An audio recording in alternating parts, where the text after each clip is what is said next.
1. I was 17 years old when this happened, and it was summer. My mom and I shared a Honda Civic. While she worked, I would have the car.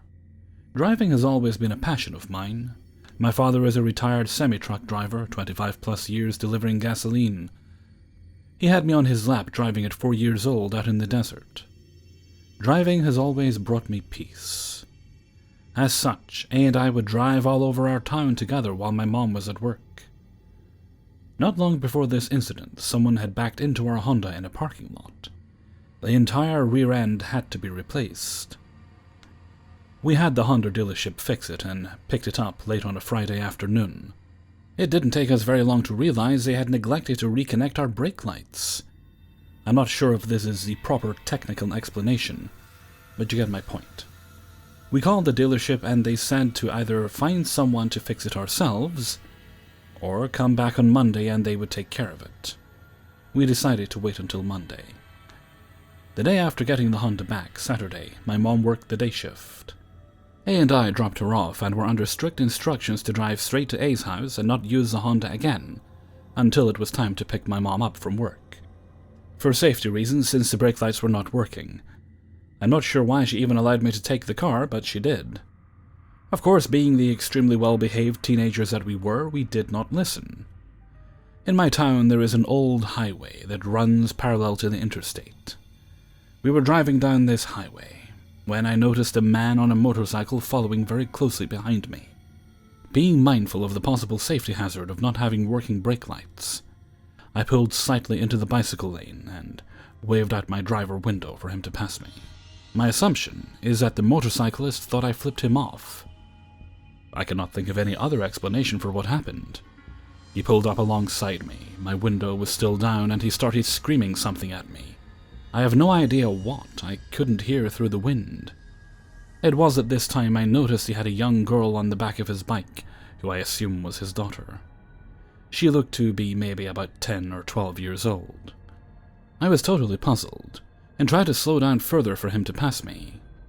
But then he slowed to stay alongside me. It just so happened that at that time I was also having problems with my driver's side window. It was extremely difficult to roll up, so A starts screaming obscenities at the motorcyclist. Obviously he can't hear what she is saying, but her body language makes it pretty clear. I realize now we have a problem because when I sped up, so did the motorcyclist. When I slowed down, he did too.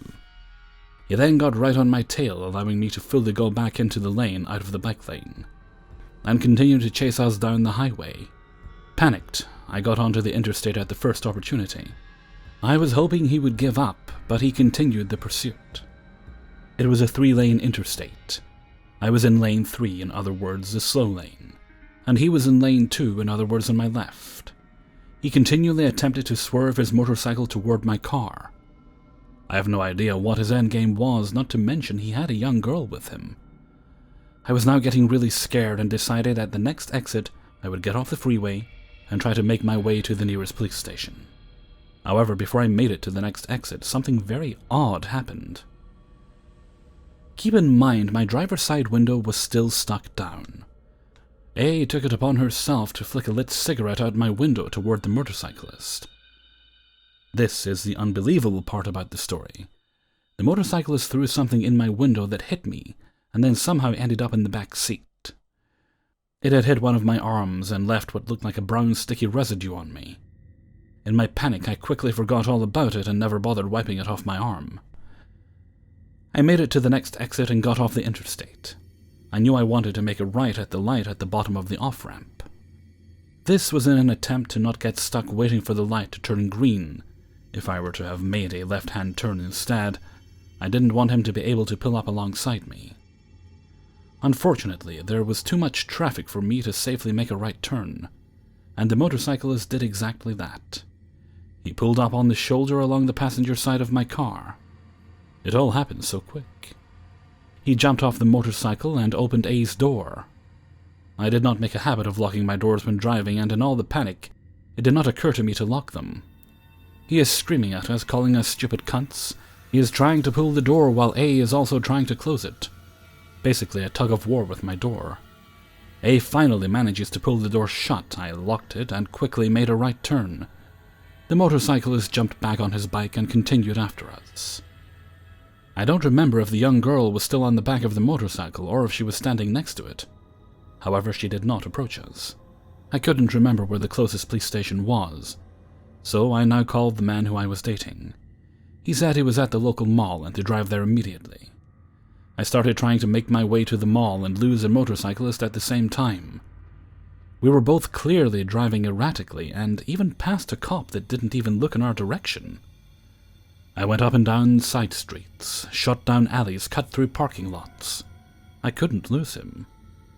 Finally, within a few blocks of the mall, he gave up the chase. I made it to the man I was seeing, L, who reprimanded us for not calling the police. I was young, had marijuana in the car, and was scared of getting in trouble. We stayed in the parking lot of the mall for a while, trying to calm down. It was then that L noticed the weird substance on my arm and asked about it. I explained how he had thrown something at me. We looked in the back seat, and it turns out that the motorcyclist had a barbecue rib that he had thrown at me into my car. A barbecue rib? I have no idea why or how he had this while on a motorcycle. It makes no sense. I actually took a photo of the rib because who would believe me otherwise, right? That is still saved on an old laptop of mine that no longer works. I have held on to this laptop all these years in the hopes of someday recovering that photo. Although, in full transparency, I have not put any effort yet into doing so. I always lock my car doors now. I also fixed that broken window immediately. Not to mention I never drive around without brake lights. I mean, who really does that? Barbecue rib-throwing motorcyclist? Let's not meet. 2. I was about 6 years old when my encounter with this creep happened. My mom and I lived in a quiet, semi-ratchet neighborhood, and across the street from us lived this very old Hispanic man. He was super old and bony, and he may have been in his 70s or around that. I'm not too sure. It was a long time ago. He would often sit in his front yard for hours on end. Now, this obviously isn't very suspicious at first glance, yet nothing is ever that simple. My cousins used to live right down the street from us and would always visit us on the weekends. So, as you'd expect, we would play outside in my front yard. And of course, the old man would be there. He would usually just sit there and watch us, and as small children, none of us really paid heed. Until he started coming over. He had this mango tree in his backyard and would always come over and offer my mother and I mangoes. My mom would always try to have to talk to him, since I was a shy kid and hating talking to people. Even now, I still have a small fear of talking to older men, just something I've never been able to shake off for an unknown reason. This behavior isn't really shady, until he started calling me over to talk to him. Every day after school, he would be outside and would call me over, and my mom, being a bit naive at the time, would tell me to say hi. But I would relentlessly refuse. In the instances where she forced me to go over, he would speak to me as if I was some sort of pet. And he would ask me if I would grow up to be a beautiful young woman, and if I was willing to start growing into a woman now. He would also ask me explicit things, but being 6, I had no idea what the hell he was talking about. He also had a weird habit of trying to grab my hands. I was always so confused with what he was asking me, and it didn't make the situation any better that he was talking in Spanish. And I can only understand my mom. When my cousins were over, he would always call my little cousin, who I think is 2 years younger than me. I can't remember. I haven't seen them in years. He would always ask her simple things and pretty much say the same stuff, but none of us could understand. Eventually, the behavior got progressively worse. Every time I came home from school, he would walk over to us and try to touch my head, shoulders, and even try to get me to hug him or pick me up at certain points. And by instinct, I would hide behind my mother. Now, this is where it gets bad. My 2 older brothers lived with us, but them being high school students, they obviously had to go to work. But my mom tasked them on babysitting me, to which they would never listen, so I was pretty much left alone until my mom came home around 7. The old man noticed this. Every time my family left me alone, he would show up like clockwork and knock on our door asking if anyone was home. He would stand around and then leave. He did this pretty much every day until we moved out. I was a pretty vocal child to my mom, so if I didn't like someone, I would tell her. And so I told her I didn't like the man, and that he was weird, and that I didn't want him coming by anymore. My mistake. She thought I meant that I didn't want him coming by to bring us mangoes, and had failed to mention this guy was coming by and knocking on our door and the like. And so the cycle continued for about 2 more years, I would say. As I got older, I stopped inviting my cousins over and instead went to their house. Every time I got home from school, I would bolt for our door and run inside our home. I never made eye contact and would always hide in my room whenever he came over. Then we finally moved. We actually had moved out during the evening and pretty sporadically due to family issues, and I had no idea about it, but we did. And I was super happy about it. We moved to an apartment complex closer to my school and away from the neighborhood that I had lived in my entire life. I thought that was the end of it, but a while after, we went back to visit him. Apparently, my mom felt bad about leaving without saying goodbye to the nice old man, as my mom called him. We went back weeks later, but we stayed in his front lawn, and he sat there talking to us. I just sat to the side and failed to look at him, and I was pretty awkward the entire time. My mom several times tried to make me talk to him, and again he tried making some very questionable physical contact that I clearly denied. It was at this moment that I guess my mother picked up on the behavior, and very subtly pulled me close to her and very politely told the man we had to leave. We never went back again, and that was the end of it, for 8 years. Flash forward, said 8 years. We had moved back to the neighborhood years prior, but in a different area. Obviously, as a 16-year-old, I wanted to keep a healthy weight and took pride in my appearance, as do lots of teens. I would run around the neighborhood and typically pick the same route, until one day the route I usually took was blocked by cars due to a party that was happening. I didn't feel like dealing with it, so I took a different route, and came across the street I used to live in. I jogged casually, looking around to see how little it changed, until I saw my house, and then looked ahead. And what do you know? There was the same old man, sitting in the same spot. Keep in mind there were a bunch of girls in tank tops and shorts sitting on a car across from him. So there's that. I had my music in and ignored the guy and just planned to be a normal jogger. As I passed by, the man reached out to me and I stopped and pulled my headphones out and politely said, "Yes?" He looked at me for a second, and my gut was just screeching at me to leave at that moment. He stared at me before he broke out into a grin. He then told me he recognized me as a little girl from years before, and complimented me on my appearance.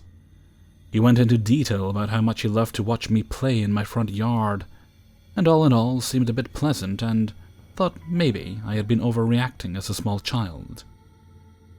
He spoke to me on how I had grown and how he missed how small and beautiful I was. I soon realized I should have listened to my gut instinct. After complimenting me, he asked if I had a boyfriend, to which I responded no, to which he said that was good. He then asked me if I was still a virgin after all these years, and I came to realize that he was practically asking me all the explicit questions he had asked me as a small child. But this time I did understand. The last straw was when he asked if I wanted to come inside so he could treat me, but I declined and left. I never took that route again. Days later, I told my mom everything about the guy, and when I asked her what was wrong with him, she told me that my aunt had told her that his wife had died years before we moved into that house, and he just kind of lost it, and everyone pretty much suspected that he was some sort of drug addict creeper. But no one knew that info until we moved from that place years later. So old Mango Man, let's not ever meet again. 3. I love road trips. I love them so much Spooky and I take at least 3 per year if we can swing it. The destination is never really important to us, it's the journey. The long open road stretching out in front of us, the changing scenery as we roam from state to state, the greasy, ungodly, unhealthy deliciousness that was rest stop food. It was glorious. Not too long ago, Spooky and I decided to take a trip out west and basically hit as many weird and interesting sights as we could before looping back around and heading home, which was quite a few. Awesome museums, restaurants, tourist attractions, haunted buildings, weird people, weirder people, and of course awesome food. We like food. On the way home, however, things took a dark and creepy turn when we met him. A completely unassuming man, mid-30s, cleanly shaved and groomed. Really nice clothes and decent hygiene as far as I could tell. No immediate alarm bells that he was trouble. So we chatted it up with him for a long time at the rest stop we were at, and it was fun, until we made to leave. "Hey, where are you guys going?" His voice seemed a little panicky, and his eyes began shifting toward the parking lot. "Oh, we're about to head out. Got a long road." "You can't!" Spooky and I stared at him, and then each other. "I'm sorry, but I think I might have misheard you. Did you say we can't?" "Yes, you can't. Not yet. We're having such a good time. I was hoping we could take this somewhere more private. What do you say?" If you're a serial killer, this is the saddest attempt at luring victims I've ever heard. 1 out of 10, no flair, no pizzazz, disappointing. ITB shook his head, eyes glimmering excitedly, and his hands fidgeting around nervously. No, let me explain. I'm part of a community that hooks up with couples for a night of pure ecstasy. Anything goes. You two are very attractive, and I want to see both of you in your absolute glory and to, put my hands on you. Yeah, I'm gonna stop you there, you fucking psycho. Yeah, that's a hard pass, boyo. Maybe work on your seduction technique, it's kinda lacking. Are you turned on, babe? Drier than the Sahara, how about you? Limp as wet pasta. Oh, and on that note, I say we Scooby-Doo the fuck out of here. Right behind you, Raggy. We turned and began speed-walking towards our car, but the creep was right behind us, still trying to propose his twisted idea. You'll never know until you try it. What could be more invigorating than sharing your bodies with a complete stranger? More liberating. I'd rather stick my willy in a toaster than get it anywhere near you. Ditto, minus the willy bit. I noticed a dozy security guard near the entrance and flagged him down. After explaining the situation, the guard looked at ITB and said, in perhaps the most disinterested tone possible, "Stop it," and then waddled away. I stood staring after him. "Oh yeah, great, thanks mate, good job. Wouldn't want you to strain yourself, fucking twat. Come on." I grabbed Spooky's hand and we made a beeline for my car, hopping in and locking the doors. ITB was hovering around the passenger side window, trying to shove a card through the crack. I revved up the engine and tore out of there. Spooky and I sufficiently disgusted and freaked out.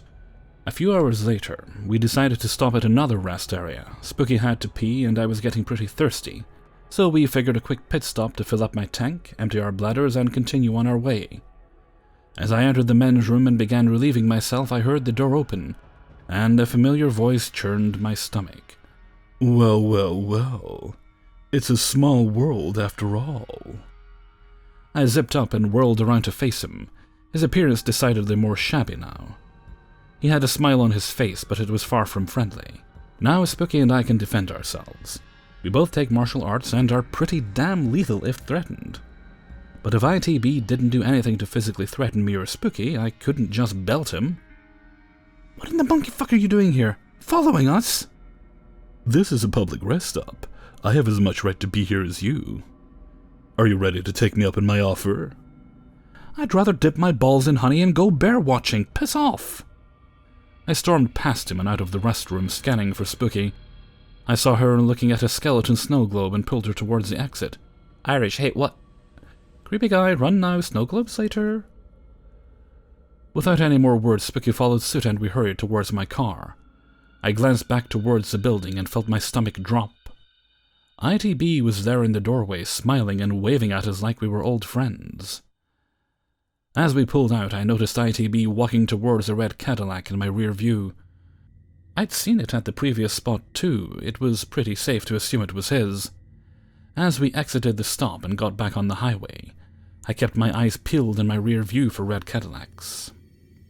Spooky saw him before I did, pointing him out after we were 10 or so miles away from the rest stop. Red Cadillac, 2 cars behind us in a different lane. The face of ITB barely visible. He's fucking determined, I'll give him that. Want to pull over somewhere and kick his ass? For what? Happening to be at the same spots as us? I don't think that'd fly in court. We just have to lose him. How do you plan on doing that? He's like a hemorrhoid. Stuck right to our asses. I'm working on it. At this point we were 5 hours away from home base, and I'd be damned if I let this fucker find out where we live. I spotted a sign for an exit route for a nearby city, and I took it. Tearing down the exit ramp, sure enough, the red Cadillac wasn't far behind, but I was ready for the bastard. It was getting dark, and visibility couldn't be very good for much longer, so I was banking on that and my erratic driving patterns through the winding streets of the city to throw him off our scent.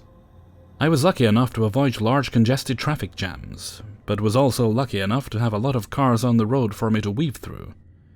Turning, backtracking, cutting through side streets, and whatever else I could think of, finally, and I mean finally, got back on the ramp to the highway. The drive from there on out was made up of us nervously glancing in the rear view, fruitlessly trying to spot red in a sea of headlights and darkness. We toyed around with the idea of calling the cops, which Spooky finally did, calling the non-emergency line for some advice. The officer advised us not to stop anywhere else if we could avoid it, and to contact our local PD once we got home if he was still following us. We had thought we had lost him after some sporadic maneuvering, but as we found out a day later, that was not the case. The night we returned to our apartment, we were laughing about the whole it-beard ordeal, wondering if he was going to try and hook up with every couple he saw at random rest stops, and generally having a laugh at the creep's expense. But I couldn't shake the feeling that it wasn't over yet, and I had no idea how right I was. Spooky and I were in bed, her being sound asleep, and myself trying and failing to get comfortable and finally giving up altogether. I decided to step out on my balcony and have myself a little drink. Our apartment is on the 4th floor of a 5-floor apartment building, and we had a stellar view of the parking lot from our little balcony, so there I was in my underthings sipping a glass of whiskey and wistfully gazing into the semi-darkness of the lightly illuminated parking lot. And that's when I saw it. A red Cadillac. Parked opposite my vehicle, no sign of the driver in or around the car. My heart started pounding in my ears and I quickly darted back into my home, slamming the sliding glass door behind me, causing Spooky to bolt awake. "What's going on?" she said groggily, her face a mixture of sleepiness and confusion. I didn't answer right away, rummaging in our closet for my gun. Spooky and I both own and carry handguns, but usually keep them at home, since we live in a generally safe neighborhood. And I've only shot them at the shooting range, but I was scared at this point in time and wanted insurance. I pulled my pistol from its case, loaded it and racked the slide, but kept my finger away from the trigger, and the safety on. Always practice safe firearm handling, kids. And by this point, Spooky was wide awake and next to me. "What's wrong? What's with the gun?" "I know I can be a pain, but this..." "Red Caddy in the lot next to my car. That can't be a coincidence." Spooky's eyes widened and she rushed over to the balcony to see for herself. After she was done car spotting, she came back to me, quickly throwing on pants and a shirt and grabbing her gun as well. "What's the play? You want to go check it out and see if we're just being paranoid, or do you want to call the cops?" "I'm not leaving this apartment unless we're absolutely positive he's alone. Going out there, guns blazing, is a stupid idea." "But what are the cops going to do? Oh, I don't know, maybe arrest his dumb ass?" Before I could say anything, the intercom to our apartment buzzed. Spooky and I darted to the kitchen where it was, and I answered. "Hello?" Silence. "Hello?" And then the voice came through. little pigs, let me come in." "How did you find my apartment, you sick fuck?" "Not by the hair on your chinny chin. I'm calling the cops, so feel free to stick around. Then I'll huff, and I'll puff, and I'll cave your heads in." The intercom went dead, and I was pretty pissed and shaken. Nobody threatens me or Spooky and gets away with it. So I did something very, very stupid, and if you're reading this, by God, do not do what I did. I went after him, still in my knickers, carrying my gun. I raced through the dark hall of my building to the elevator and down to the ground floor. The apartment building had a 2-door security system. Outside door was left unlocked, but the inside door could only be opened if someone buzzed you in. And as I rounded the corner where the elevators were, I saw the dark silhouette of a man standing in the entryway. As I got closer, I saw the humorless smile of ITB and his piercing eyes locked onto me. He was wearing gloves and carrying what looked like a hammer in one hand, while fiddling with the door handle with the other. I raised my gun at him and shouted, "If you come anywhere near me, I'll blow the smile right off your face." My words didn't seem to register, nor did the fact that I was pointing a gun at him. He merely stood staring, eyes never wavering from me, the hammer held lazily at his side. ITB raised it and brought it down against the thick glass of the door again and again and again, not causing much damage but cracking it somewhat. My palms were sweating and my legs were trembling. I was so scared. I stood frozen, a statue in the foyer of my building, hoping and praying someone else would hear and come to my aid. Maybe strength in numbers would scare him off, I thought. Tentatively, I put my finger on the trigger and switched off the safety of my gun. I might have to shoot somebody tonight, I thought, bile raising in my throat. But I also determined there was no way in hell, as long as I lived, that this bastard was getting to Spooky. Thankfully, I didn't have to shoot a man that night, because the second I left our apartment, Spooky had done the sensible thing and called the police. They arrived within minutes of her call, 4 or 5 patrol cars with lights and sirens blaring, along with an ambulance. ITB was brought to the floor and cuffed, and I was relieved of my weapon and cuffed as well, just until the cops could determine what was going on.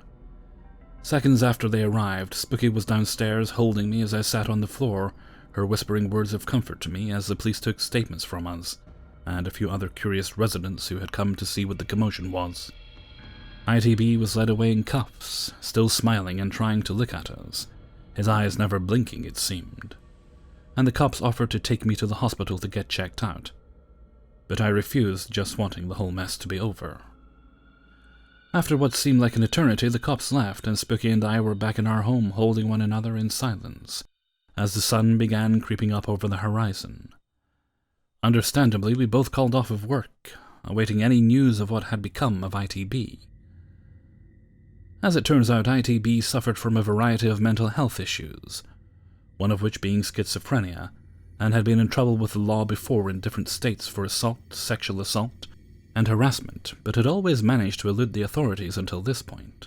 The situation made Spooky and I reevaluate our tendency to strike up conversations with strangers in the future, because you can never be too sure what's going on behind someone's seemingly innocent smile. Hey everybody, Hellfreezer here, and thank you very much for listening to 3 True Scary Stories, episode 415. And thank you very much to everybody who allowed me to use their stories in this video. I just want to clarify one thing. There seems to be some confusion. I thought it was obvious, but there seems to be a little bit of confusion regarding Sunday's Neckbeard video. Big Irish Guru and Spooky did announce they're having a baby. I just want to clarify, and as should be underscored by today's story that they allowed me to use, they're not into swinging, so I had nothing to do with the conception of that baby. Just so we're clear, because a lot of people have been congratulating me. Wasn't involved, I haven't so much as shaken Spooky's hand. Okay, just wanted to clear that up. And with that, I'm going to head off for now. So until next time, thank you very much for listening, and take very good care of yourselves.